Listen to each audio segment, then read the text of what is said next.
lapel mic plugged in because we're just doing something a little different. I'm a little early. I understand that. I'm not gonna be long because I got a lot of stuff to do, so I had to leave work early. So I couldn't commit to my normal time. I always wanted to check in. Simple message. I'm gonna be brief. Enjoy the solitude. Enjoy the quiet. Enjoy your solitude.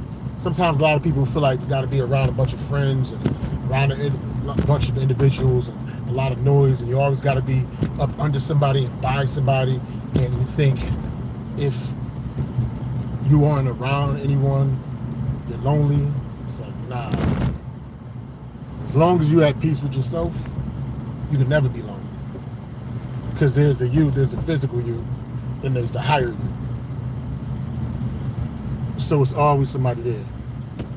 And when you have peace and you got solitude, take yourself from all the noise and the static and the clutter. And I've spoken about this in other podcasts. Honestly, it just gives you, first of all, it gives your brain the opportunity to just decompress because you're no longer tethered to everybody else's experiences and problems. You can literally just silence it all for a moment. And I want to say escape from everything, but just to serve as taking a break from everything. You know? And once you have that complete silence, you can finally hear some of the things you need. Maybe you were so involved with trying to save everybody else and cater to everybody else's situation. Those sounds were so loud that you couldn't hear the noise of your own situations that you have to address and focus on. So when you have those moments of silence and solitude, nobody's around, nobody's really calling you. Instead of looking at it as a glass half empty type situation, nobody loves me, blah, blah, blah. No. Just look at it as an opportunity. All right, man.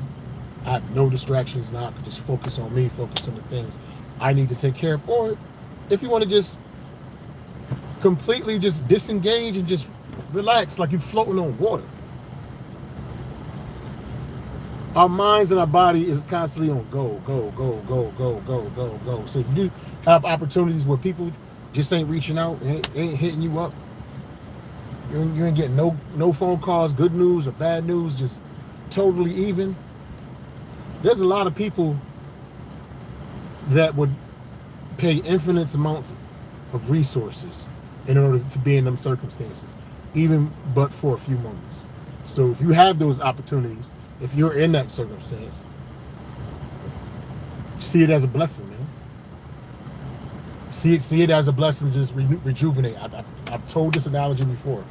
When a caterpillar goes inside of the cocoon, I forget what it's called, but it's another word for it, and it liquefies itself.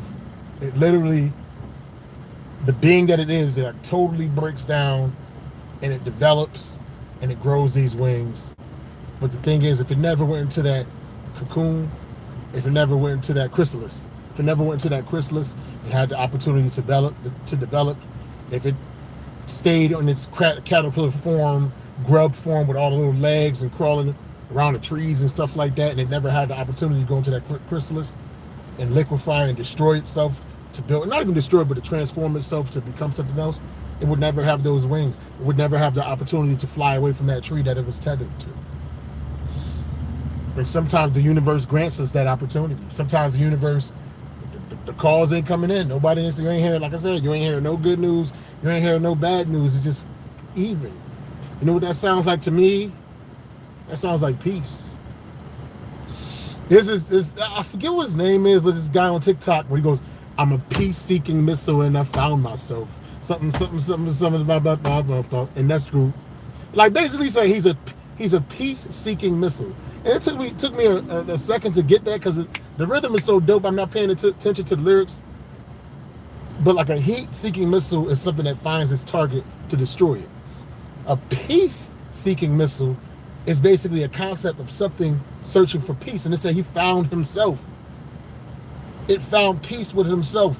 And he realized that he's good for his health and other people aren't good for his health. And he said, that's cool.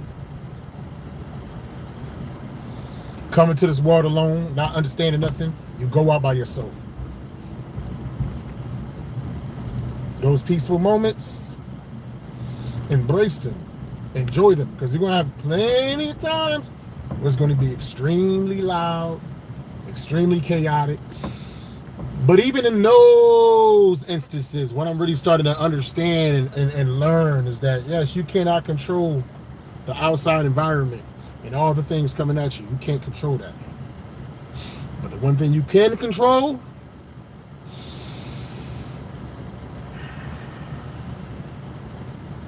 you can control the rate of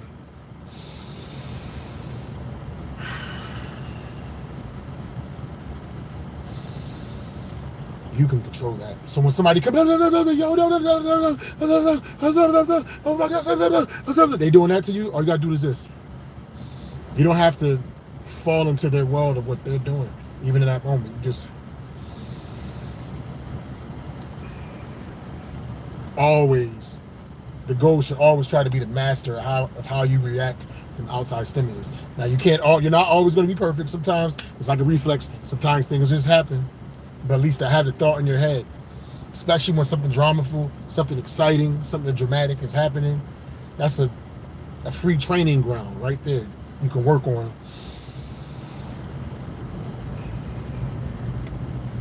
Because when you're in and I said this before, when you're in a calm state of mind, it puts you in a position to make more calculated decisions as opposed to knee-jerk reactions. Won't always work all the time, but you got to give yourself a baseline and at least try. How many of us, whenever we get truly upset at a situation or surprised or shocked, that initial upset, shock, it happens quick. But between it happening quick, the initial reflex, and what we do after that, there's still a sliver of time, even if it's a micro millisecond in between that reaction. And if you want to go fully through with whatever it is you're going to do, you still got that fraction inkling of a moment to not trying to be funny, but you know who showed that in that moment? Remember, was it 2022, 2023 at the Oscars? Chris Rock making some jokes on stage. Will Smith, I love you. Can't wait to see you in G.I. Jane 2. Will Smith storms the stage. He said, oh, watch out, Richard, because at the time, Will Smith, he played Richard Williams, Venus and Serena Williams' father. And I guess he was going to get an award for that movie. But after Chris Rock made the G.I. Jane joke, he stormed the stage, bam, slapped him in the face. Chris, the initial reaction, like you get hit, is the reflex. But that one sliver of a moment, he had the presence of mind. If I fight this dude on stage at the Oscars, the first time in history a fight breaks out on stage at the Oscars, and it just happened to be two black men, two great black men. Will Smith publicly never had any issues. Chris Rock publicly never had any issues. Chris Rock would have been in his right to do that, but he envisioned all those things in a split second on some, like he's Dr. Strange. He saw all the calculations immediately, and he had to work, and he processed it within that sliver of time. And I imagine I guess that's the greatest moment of history of television.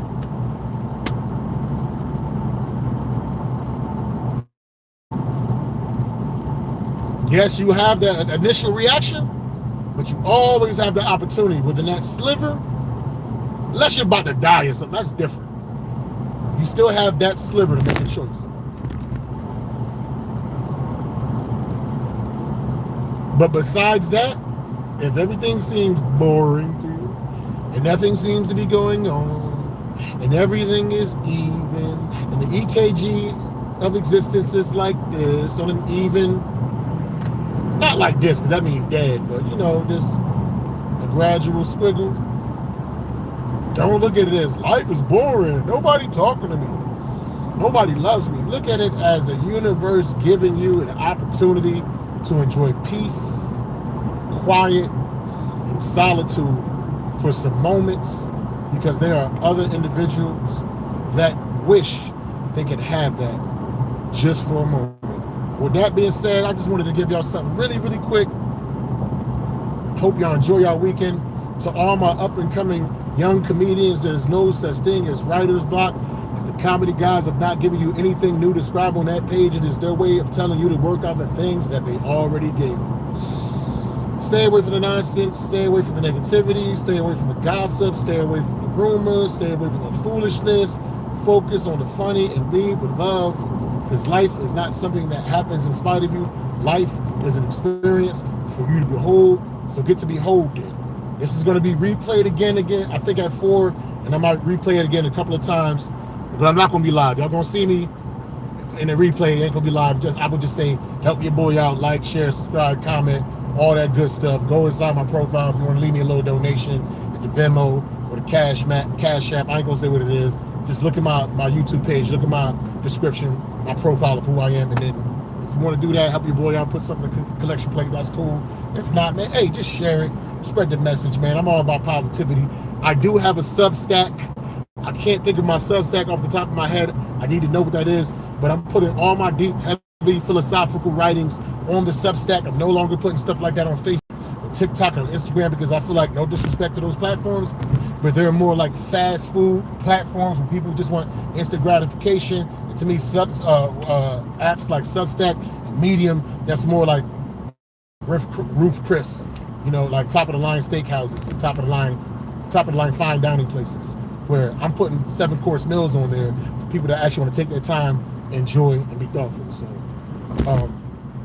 if anything, once this video drops, I'll put my Substacks. I'll put my Substack in my description. Matter of fact, I put my Substack, I put my Medium in the description. So if y'all want to see some of my literary works written out, y'all see that. And I'm working on a book. I'm on As Below, So Above, Phase 1. I am on, I think tonight I'll be doing chapter 6, and it has 16 chapters. So this will be done within the next 2 weeks. But as far as publishing and all that, I've never done that before. Can't give you the answer on that. But, you know, as I continue to create this, you guys will know. I'm working on phase 1. I'm also working on phase 2. I'm working on a comedy writing book. I'm working on a horror book. I'm working on like a lot of things simultaneously. That's how my brain is. I got to do things simultaneously at the same time. As I say, past, the present, the future is something that happens simultaneously, and I express that in my artwork as well. If anything, y'all have yourselves a wonderful, wonderful weekend. Drive responsibly and drink safely. Peace.